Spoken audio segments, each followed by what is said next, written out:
मुरलिया वाले रे बांसुरिया वाले रे,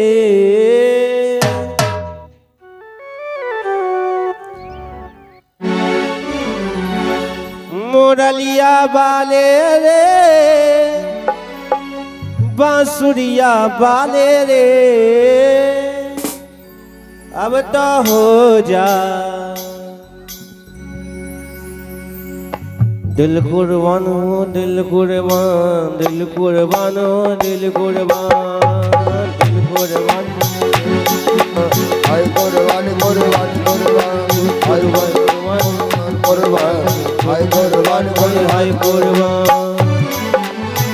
ओ मेरा दिल तुझ पे, मेरा दिल तुझ पे कुर्बान, मुरलिया वाले रे, मेरा दिल तुझ पे कुर्बान, मुरलिया वाले रे, मेरा दिल तुझ पे कुर्बान, मुरलिया वाले रे, मुरलिया वाले रे सावरिया प्यारे रे, मुरलिया वाले रे, सावरिया प्यारे रे, अब तो हो जा मेहरबा सावरिया प्यारे रे, मेरा दिल तुझ पे कुर्बान, मुरलिया वाले रे, मेरा दिल तुझ पे कुर्बान।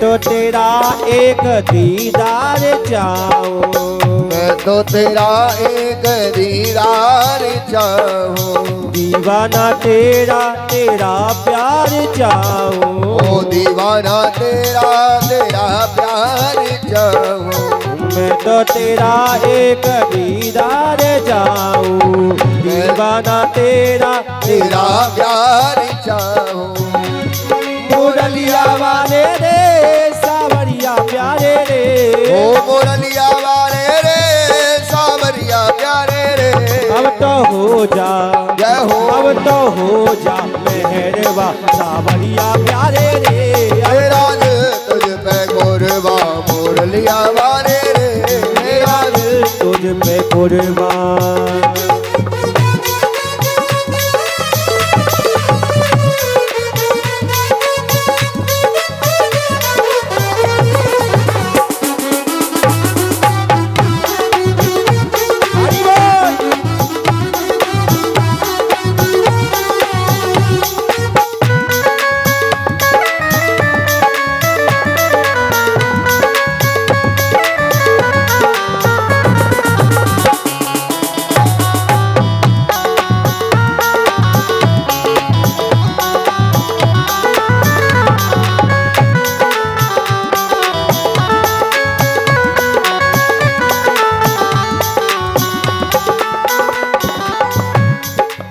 देखी है जब से ये तस्वीर तेरी, ओ देखी है जब से ये तस्वीर तेरी, तब से बदल गई है तकदीर मेरी, तब से बदल गई है तकदीर मेरी, देखी है जब से ये तस्वीर तेरी, देखी है जब से ये तस्वीर तेरी, तब से बदल गई है तकदीर मेरी, ओ तब से बदल गई है तकदीर मेरी, मुरलिया वाले रे सावरिया प्यारे रे, मुरलिया वाले रे, सावरिया प्यारे रे। और कहते प्यारे, शबनम से क्या फूल खिले, शबनम से क्या फूल खिले, जब तक बरसात ना हो, और तेरी तस्वीर से क्या प्यारे दिल भरे, जब तक मुलाकात ना हो।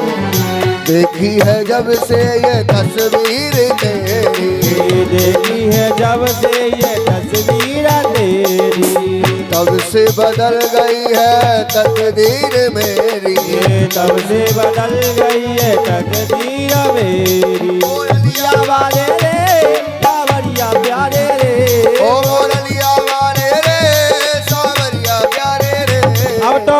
जा, हो जा, अब तो हो जा, जय हो अब तो हो जा मुरलिया मुरलिया वाले रे, अब तो हो जा मेहरबा मुरलिया वाले रे, मेरा दिल तुझ पे कुर्बान मुरलिया वाले रे। ओ मेरा दिल तुझ पे कुर्बान।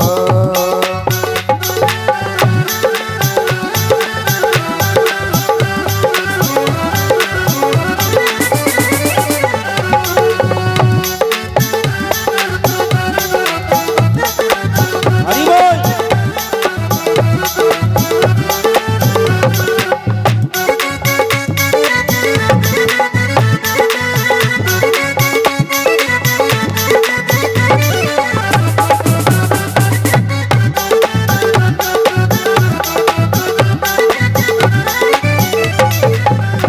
ओ चाहे कुछ भी कहे ये जमाना, चाहे कुछ भी कहे ये जमाना, पागल हुआ एक तेरा दीवाना, पागल हुआ एक तेरा दीवाना।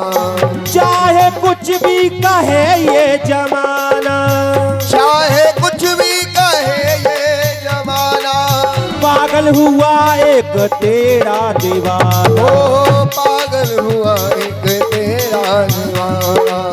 चाहे कुछ भी कहे ये जमाना, ओ चाहे कुछ भी कहे ये जमाना, पागल हुआ एक तेरा दीवाना। ओ पागल हुआ एक तेरा दीवाना। मुरलिया वाले रे सावरिया प्यारे रे, मुरलिया वाले रे सावरिया प्यारे रे, अब तो हो जा मेहरबा सावरिया प्यारे रे। ओ मेरे दिल की तू दुनिया मुरलिया वाले रे, मेरे दिल की तो दुनिया मुरलिया वाले रे। मेरा दिल तुझ पे कुर्बान मुरलिया वाले रे। ओ दिल कुर्बान है दिल कुर्बान, हाय कुर्बान हो हाय कुर्बान, हाय कुर्बान कुर्बान कुर्बान, हाय कुर्बान कुर्बान कुर्बान, हाय कुर्बान कुर्बान कुर्बान, हाय कुर्बान कुर्बान कुर्बान। मेरा दिल तुझ पे कुर्बान मुरलिया वाले रे, मेरा दिल तुझ पे कुर्बान मुरलिया वाले रे। मेरा दिल तुझ पे कुर्बान मुरलिया वाले रे, मेरा दिल तुझ पे कुर्बान मुरलिया वाले रे, मेरा दिल तुझ पे कुर्बान मेरा दिल तुझ पे कुर्बान मुरलिया वाले रे, मुरलिया कुर्बान मुरलिया वाले रे,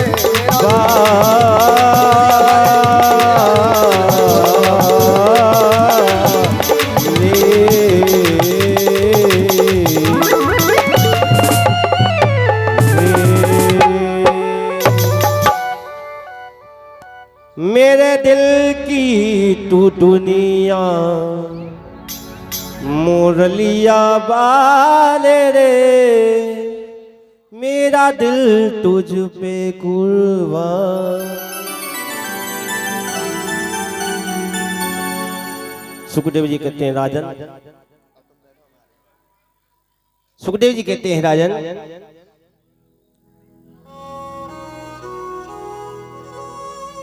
आचार्य सुखदेव कहते हैं परमात्मा को अपने दिल में बसा के रखो।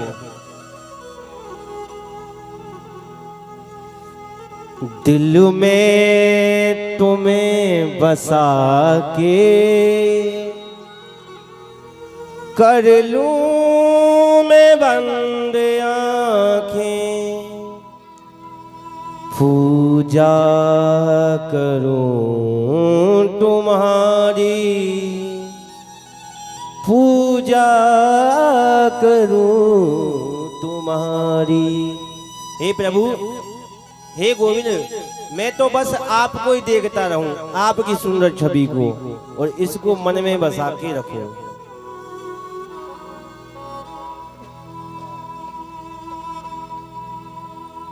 आचार्य सुखदेव जी कहते हैं, देखिए सुखदेव जी महाराज परीक्षित से कहते हैं, परीक्षित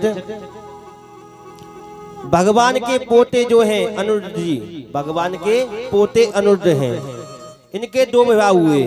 एक विवाह तो हुआ रुक्मी की पोती के साथ में, एक विवाह तो हुआ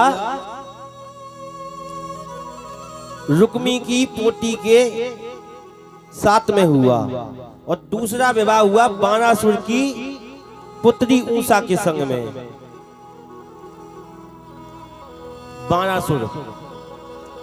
बाणासुर की राजधानी का मतलब बाणासुर की जो राजधानी है वो है बयाना। हाँ, बाणासुर आप कभी भी बयाना जाए तो लिखी रहती है वहां पर। तो बाणासुर भोलेनाथ का बड़ा भक्त है, भोलेनाथ का बड़ा भक्त है।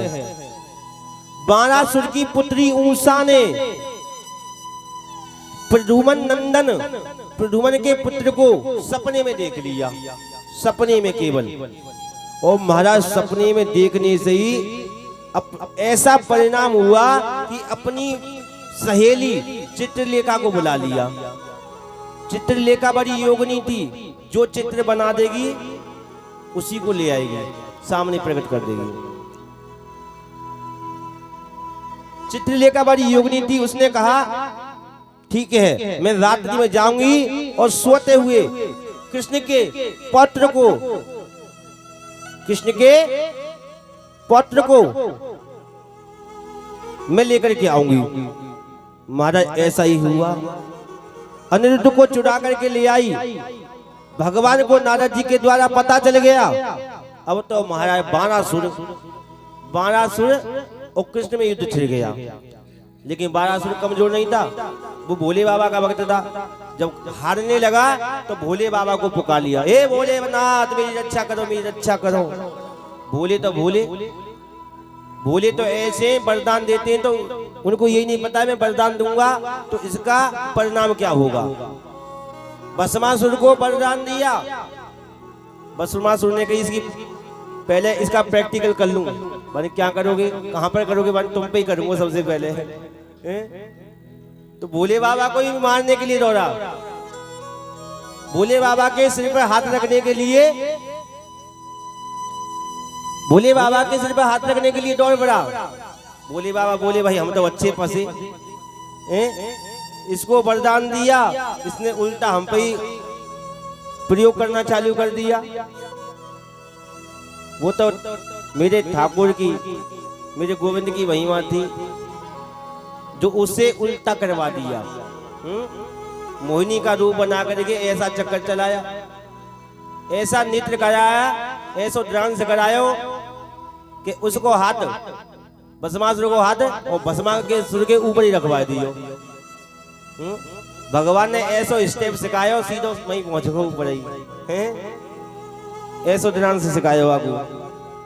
तो भोले बाबा ने बोले अब देखो बाणासुर ने पुकारो, हे भोले मेरी रक्षा करो, तुम्हारा भक्त पुकार रहा है।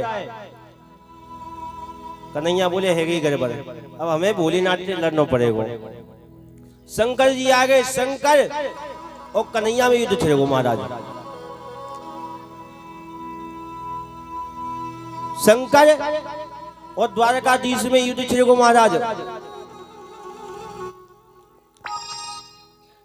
अंत में सबने भगवान की प्रार्थना की कि महाराज स्तुति करी।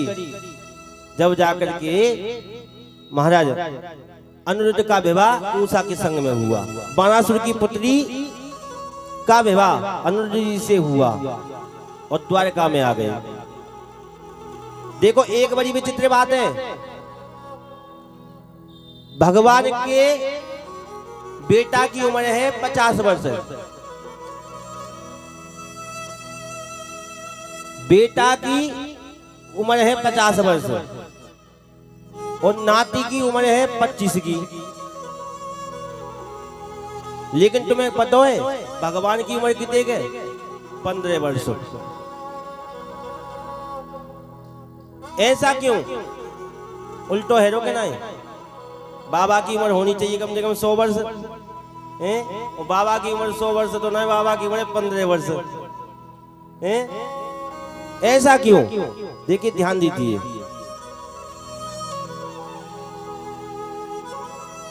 क्योंकि भगवान कभी 15 से आगे जाते नहीं हैं। राघवेंद्र ने, राम जी ने 13,000 वर्षों तक राज्य किया, फिर भी वो दिखने में ऐसे लगते जैसे 15 वर्ष के हैं क्या। क्योंकि भगवान पर काल का असर नहीं होता है।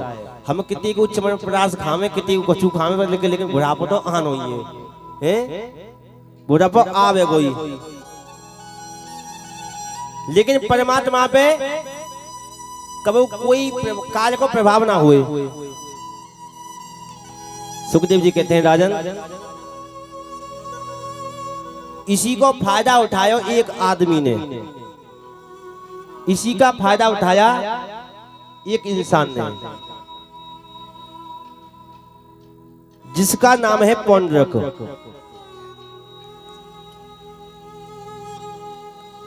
क्योंकि भगवान जब कभी महलों में घूमते तो कभी कभी रानियों को भ्रम हो जाता, वो कन्हैया कोई नाती समझ लेती, कन्हैया को नाती समझ लेती, तो बड़ी गड़बड़ रह जाती। और यही को फायदा उठायो एक पौंड्रक नाम के व्यक्ति ने।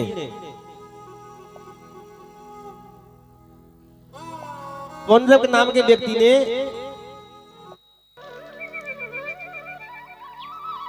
फायदा उठाया। और महाराज उसने काशी नरेश से पूछा कि कन्हैया कैसा है, ये गोविंद कैसो है। तो काशी नरेश ने कहा कि ज्यादा जानकारी तो नहीं है मुझे, लेकिन इतना पता है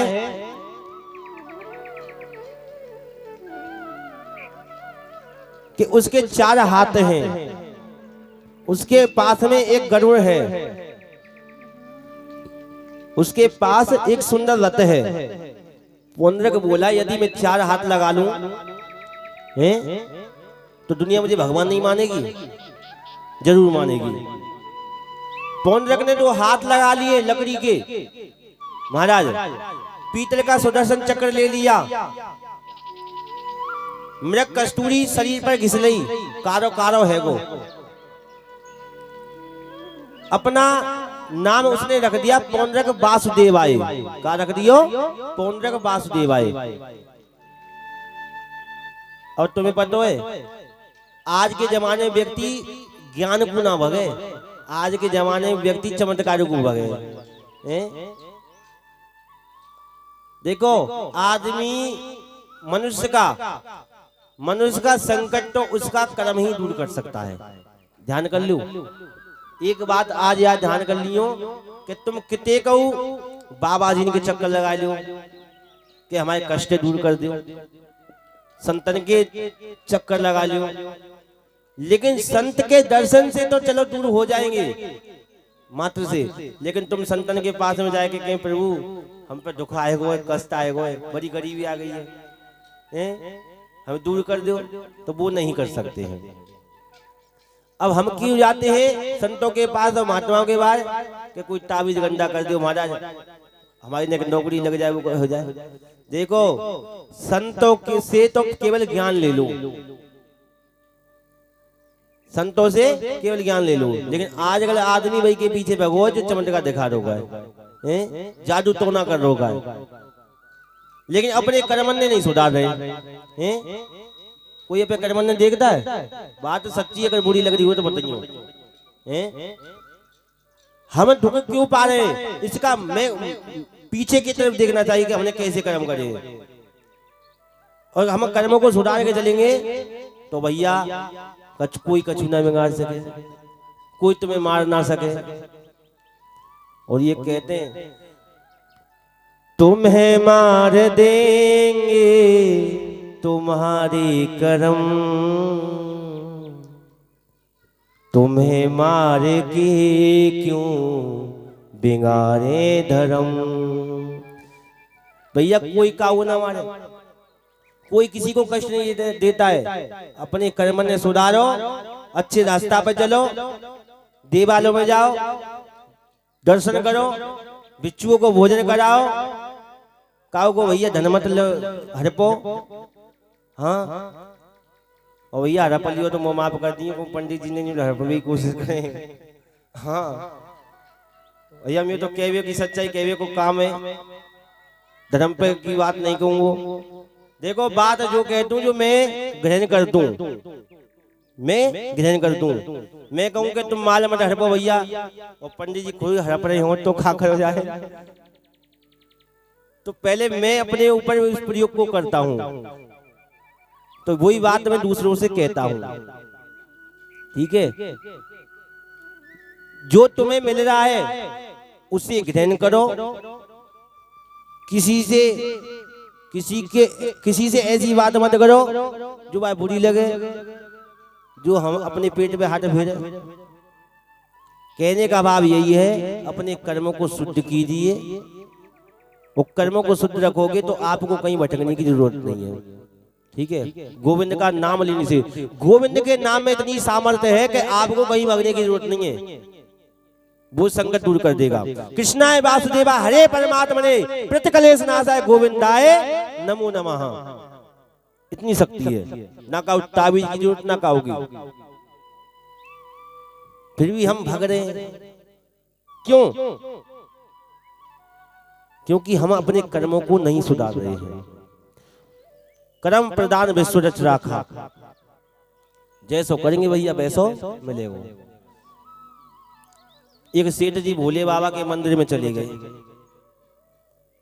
एक दिन का रोज जाते, लेकिन एक दिन ज्यादा ऐसे गए कि भोले बाबा के सामने रोबे लग गए। अरे भोले मैं इतनी तेरी पूजा पाठ करूं, और जब मेरे घर में कोई नाती नहीं, भोले बाबा से रोज ऐसी प्रार्थना करने लगो, चरणों में गिर गिर के रोने लगो। तो भोले बाबा ने एक दिन सुन ली भोले बाबा ने। तो जब सुन ली तो खुश रहना चाहिए कि नहीं? जब वो खुश ना हुए और रोतो रोतो आयो, हे भोलेनाथ तेने ये का कर दियो, नाती तो दियो लेकिन बाको सिर पे प्लो दे दियो, बाकी सिर पे फोड़ा। रोने लगो, हे भगवान तूने ऐसे नाती दे दियो, ऐसे नाती को मैं क्या करूंगा, भला पैसा उठ जाएगा, बीमारी हारी में दिखाते हो, मैंने ऐसा कौन सा पाप कर दियो तेरे संग में, ऐसा कौन सा पाप कर दियो। बोले बाबा बोले चुपचाप है, ज्यादा मत बोले। हाँ बोले बाबा बोले बोले बोले बाबा क्या कर दियो मैंने ऐसा, चुप है जा, रोज रोज दिखा प्ले प्ले अमरूद ने चढ़ाए गए और ज्यादा वो बनो वक्त है। काने का सबसे सस्ती वाली अमरूद ने लाए के तू मंदिर में चढ़ा रहे हो और नाती मांग रहे हो। जो चीजें को वस्तु कोई खाना पावे वह वस्तु तू मुंह को लेके आ रहे हो, जहाँ वस्त्र कोई ना पहने वह वस्त्र तू मुंह पे आ रहे हो, और नाती मांग रहे हो, तो भैया नाती मिलेगो। भैया जैसा दान करेंगे वैसा ही मिलेगो। हाँ अब हमने तो देखिए कम से कम 50 नोट तो 10 के फटे ही चल आ जावे भागवत में भाई में, जो चीज कहूँ ना चले दुनिया चल जावे। हाँ फटो नोट घर में हुए कहूँ ना चल लो के तो मंदिर में चढ़ा दो के पंडित जी को दे दो, लियो पंडित जी।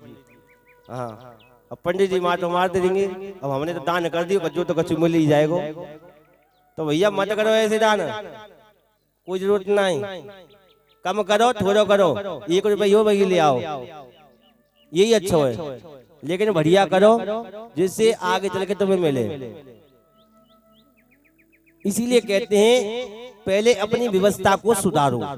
ठीक है, अपने कर्म को शुद्ध करो तो तुम्हें कहूं भटकने की जरूरत नहीं है। अब पौंड्रक भगवान बनना है, और देखो भगवान बनने में कोई फायदा नहीं है, जो भगवान बनो है भगवान ने वो सीधो ही कर दियो। जो भगवान बनता है तो भगवान कहते हैं भगवान बनने में कोई फायदा नहीं है, जो सेवक बनने में है, जो स्वामी बनने में कोई फायदा नहीं है, सेवक बनो, दास बनो। और लेकिन वो तो पौंड्रक तो भगवान बने को आरती है लगी, जय पौंड्रक वासुदेवा, स्वामी जय पौंड्रक वासुदेवा, भक्त जनन के प्रभु जी प्राणन के देवा, आरती है लग गई। सुखदेव जी कहते हैं उद्धव के साथ में मेरे कन्हैया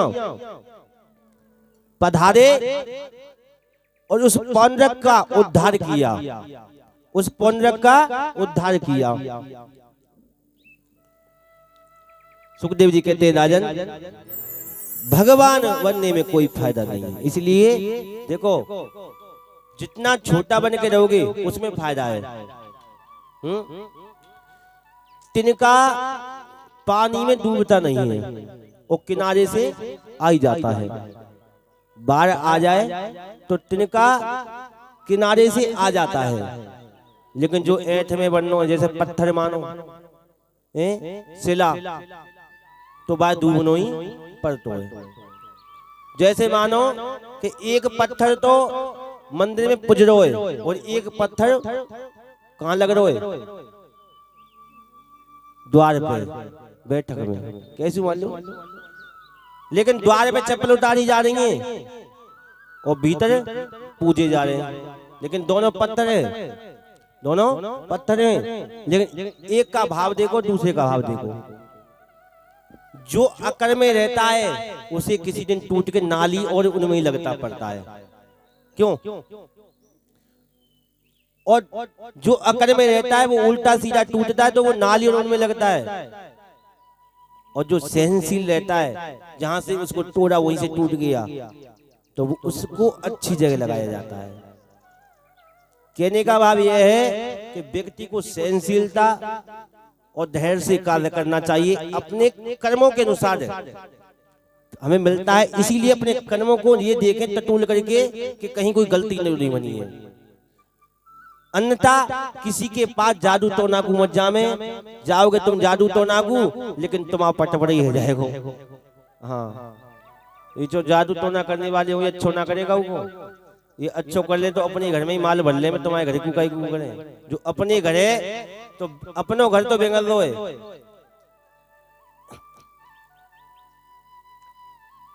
एक बाबा झाड़ो लगा में, और झाड़ो लगा में तो मसाने इत्यादि को नाम लेके झाड़ो देवी देवतन को कौन कौन को नाम ले में। तो एक दिन भाई पत्नी गुस्सा आएगी, माने कि यार झाड़ी मारी सब फेंक दूंगी, तो छप्पर तो बनना है, तू झाड़ो लगा रो, इनते काम ले गो। दूसरे के धोखे दूर कर के चक्कर में अपनी तो देख ले। तो कहवे को यही भैया कहूँ मत भगो, ठाकुर जी की कथा सुनो, कर्मन ने टटोलते रहो के बामे कछु की गलती तो ना भाई, और है कि ये तो आगे क्यों ना हुए, तो भगवान आपको वहीं माफ कर देगा। कहते जो गलती को पहचान ले उसे माफ कर देते हैं। पौंड्रक मारा गया प्रभु के हाथों से, लेकिन उद्धार है गो, लेकिन हमारा तुम्हारा उद्धार रह जाए कि कोई गारंटी ना है, क्योंकि हमारे तुम्हारे कर्म तो पता नहीं कैसे कैसे, पर लेकिन कर्म हमारे कैसे वो है गए वो ठीक है, लेकिन आज से संकल्प लियो कि आगे ना हो।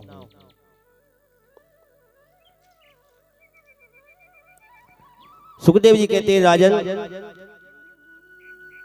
भगवान को नारद जी ने बताया कि आपके पांडव एक नई राजधानी बना रहे हैं, नई राजधानी जिसका नाम है इंद्रप्रस्थ, जो अब दिल्ली कहते हैं उसको हम। भगवान इंद्रप्रस्थ में आए और पांडवों से बोले, आप लोगों ने सब राजा की सम्मति ले ली है, सब राजा तुमसे प्रसन्न है। मानी महाराज सब राजा प्रसन्न है, पर एक जरासंध है ना वो प्रसन्न नहीं है, वो हमसे खुश नहीं है, वो खुश नहीं है हमसे। तो क्या करना चाहिए कि उसको कह तो समझाओ, समझ जाए तो, माने कि जब मुझसे नहीं समझा तो तुम क्या समझाओगे उसको। तो जरासंध को मारने के लिए महाराज, जरासंध को मारने के लिए अर्जुन और भीमसेन और कन्हैया तीनों पंडित का रूप बना करके गए, पंडित बन करके गए। जरासंध ने तीनों को पहचाना नहीं तो स्वागत कर दिया, आओ पंडित जी आओ, तुम्हारा स्वागत है। देखो भगवान की पहचान होते मुस्कुराहट से, भगवान हंस जाएं तो समझो ये कन्हैया है। अब महाराज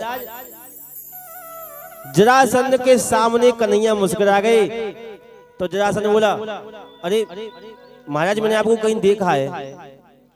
कन्हैया बोले, ऐसो ऐसे के काऊ पंडित में पहले एक आध बार और आए गए हो तुम्हारे घर पे। जरासंध दुष्ट है पर भावना श्रेष्ठ कैसी हो गई, क्योंकि कन्हैया को एक बार हरा दिया है, इसीलिए ब्राह्मणों में उसकी श्रद्धा है।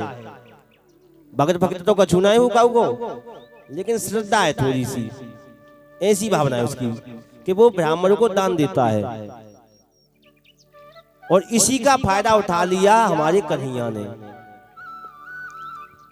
जरासंध ने कहा, महाराज तुम मेरे घर पे आयो तो बताओ मैं तुम्हारी क्या सेवा करूं।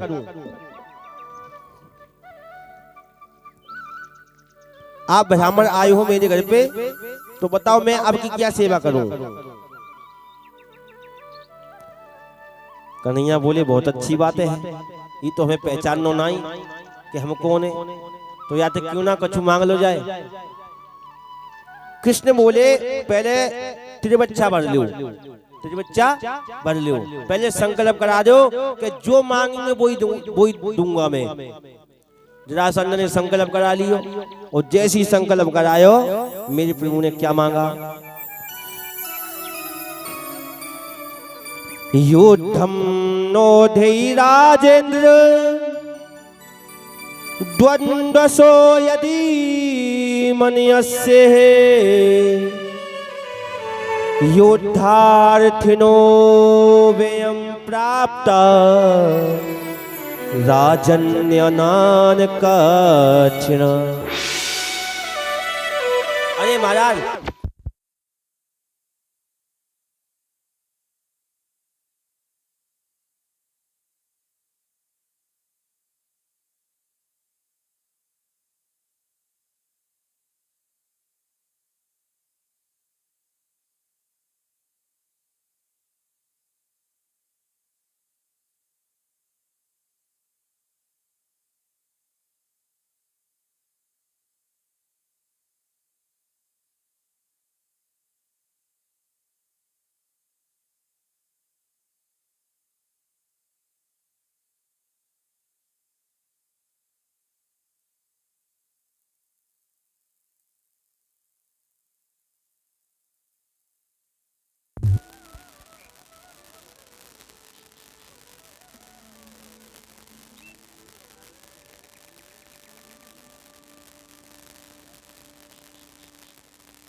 ऊपर आ जाओ, और लिख लो।